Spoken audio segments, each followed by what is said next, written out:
How bad is it to explicitly add things to locals?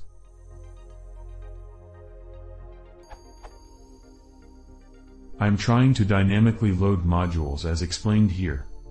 I have written a script that requires some modules that may not be installed by default on some systems, such as requests. The script code assumes that a regular import has been done. It uses requests.get. If I use the code in the link above, to import requests I would have to use.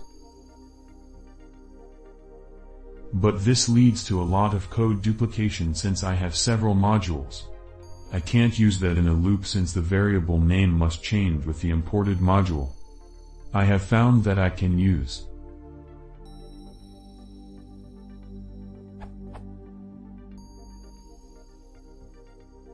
and everything happens as if I had done regular imports.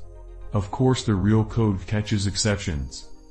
So the question is how valid/risky this is? Too good to be true or not? Python 2.7 if that makes a difference.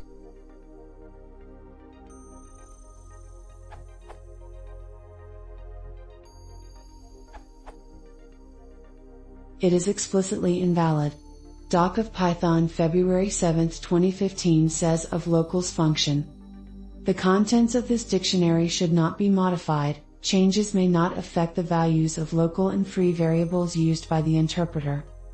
Locals is a way for the program to know the list of variables in a function block. It is not a way to create local variables.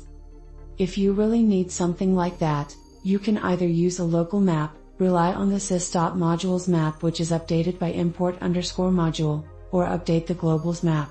Anyway, once a module is loaded, it exists, through the sys.module map, for the whole program, so it does not really make sense to store its reference in a local symbol table.